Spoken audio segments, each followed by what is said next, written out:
Para de verdad poder entender cuál es el instinto dominante, eh, tenemos que ser capaces de mirar los tres centros, mirar toda nuestra psique, mirar desde el inconsciente al subconsciente al consciente.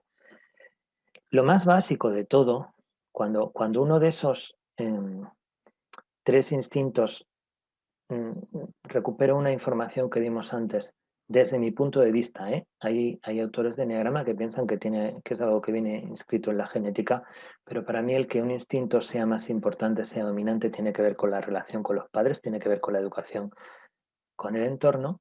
Lo primero que vamos a notar es que la activación corporal frente a la necesidad es mucho mayor. En un organismo sano, cuando un cuerpo sano, cuando un bicho sano tiene una necesidad, aparece la energía para satisfacerla. El cuerpo la habilita. Y no solo aparece esa energía, sino que aparece una emoción que se llama ira. La emoción más básica, la ira, que a veces tiene muy mala fama, es la emoción que nos pone en acción para satisfacer nuestras necesidades. Así de claro. Y por otro lado, mi mente va a dar una dirección. Yo voy a interpretar que dedicar eh, el abrigo, o mejor dicho, que dedicar mi dinero a un abrigo, que el dinero es una forma de energía, a un abrigo que sea cómodo, calentito y duradero, es más importante que me siente bien o no. O voy a tener una serie de argumentos para decir que es mucho más importante que sea lo que se lleva esta temporada, que me quede genial, ¿no? Que se den cuenta todos de lo alto, lo guapo, lo estupendo que soy, ¿no? Entonces están ahí las tres componentes. Para reconocer cuál es mi instinto dominante, tengo que acudir ahí. Y se habla mucho de los juicios que tenemos desde el instinto dominante, de lo que consideramos que es bueno y malo. Se ha hablado poco de las emociones, pero normalmente los compañeros del Eneagrama sí que hablan de cómo el instinto dominante se convierte en mis valores, ¿no? Entonces, una persona que tiene la conservación dominante, pues va a tender a ser más conservadora, va a valorar, por ejemplo, más la estabilidad o la salud o tener una casa en propiedad, ¿no? Lo podemos reconocer. Una persona que tenga el instinto sexual dominante va a tener otros valores diferentes, va a ser mucho más amante del riesgo, va a ser mucho más aventurero, va a ser mucho más buscador. Y sin embargo, una persona que tenga el social dominante va a tener otros valores como la cooperación, la solidaridad, la comunidad, ¿no? Con lo cual, también podemos mirar un poco cuáles son mis valores al respecto en mi vida.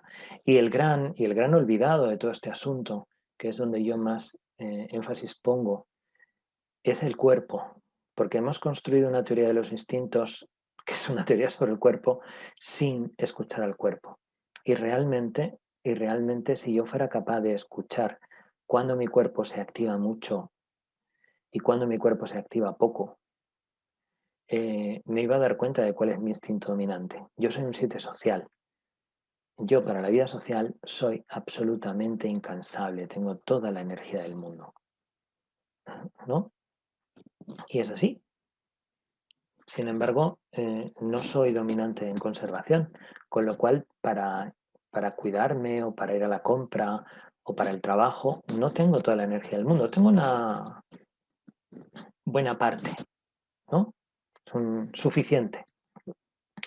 Sin embargo, cuando hablamos del instinto sexual, que es mi instinto ciego, y esto no hemos hablado ya, es que es muy complejo. Si tenemos un instinto dominante, a la fuerza tenemos un instinto ciego. Es decir, hay uno que le damos mucha importancia por encima de algún otro. Entonces tenemos uno que está en medio, que lo llamamos el instinto medio, que tengo la energía suficiente, suele ser una área instintiva que está satisfecha, pero tengo una que está desatendida, ¿no? Entonces, en mi caso es el instinto sexual. ¿Esto qué quiere decir? Pues esto quiere decir que cuando yo me enfrento a cualquier tipo de objeto sexual, no necesariamente otra persona para tener relaciones sexuales, cualquier cosa que yo desee, ¿no? Ayer hablábamos en clase, ¿no? y y una alumna decía, es que necesitaba un sofá para la terraza. Y entonces estaba viendo una página web, vi una foto y dije, ese tiene que ser mío, ese tiene que ser mío. Y ya no leyó el precio, ya no leyó, ¿no? Pues eso es el instinto sexual, ¿no? Entonces, cuando yo me enfrento a un objeto del deseo, en realidad no encuentro la energía, me siento flojo, me siento muy flojito, ¿no? Entonces es muy difícil ponerse a satisfacer esas necesidades. Bien, y ahí me encantaría que hiciéramos, va a ser muy largo hacerlo por los 9 eneatipos, pero para sentir cuál es el matiz que le da el instinto a los eneatipos, si pudiéramos tomar al menos uno de cada triada para mirar qué pasa, por ejemplo, en el 9, 3 y 6 o los que prefieras, qué pasa con los subtipos ahí. Vale, te hago una pregunta porque no la sé, igual la tenemos que haber preparado antes. ¿Las personas que están viendo estos vídeos están familiarizadas con la idea de pasión y de deseo básico? Sí, ahora sí, para este punto sí. Ok, perfecto. Entonces voy a utilizar esas dos cosas, ¿no? Entonces, la mayoría de los autores que yo he conocido o con los que me he formado que tienen que ver con el mundo de los instintos, dicen que el área instintiva o el instinto dominante es el área donde se manifiesta mi pasión. ¿Ok? Y esto no deja de ser cierto, no es que yo no diga que eso no sea cierto, ¿no? Pero a mí me parece que es más difícil entenderlo así, que es más abstracto, y a mí me gusta decir que mi instinto dominante es la zona donde yo voy a buscar mi deseo básico. ¿Ok? Entonces voy a intentar hacer los dos planteamientos para no traicionar a los que vinieron antes, ¿no? Entonces, como ya sabes que a mí no me gusta preparar las entrevistas, dime tú de qué eneatipo hablamos. Si a mí todo me parece bien. Bueno, uno de cada tríada al menos, como para Sí, sí, sentir pero dime tú cuál. Vamos con el triángulo, 9, 3, 6, así vemos ahí Ok, los matices en cada vértice. perfecto, ¿no? Entonces, nosotros tenemos el eneatipo 9, que su pasión es la pereza, que normalmente entendemos la pereza como la indolencia, Ujú. ¿no? La indolencia es no permitir que las emociones me afecten, no permitir que nada me movilice internamente demasiado para poder estar tranquilo ahí, ¿no? Entonces vamos a encontrar que el 9 de conservación dominante busca, busca no sentir nada, busca no dejarse de afectar a través de cosas de conservación. Entonces, normalmente hablamos de los pequeños placeres, ¿no? Que me calman la ansiedad.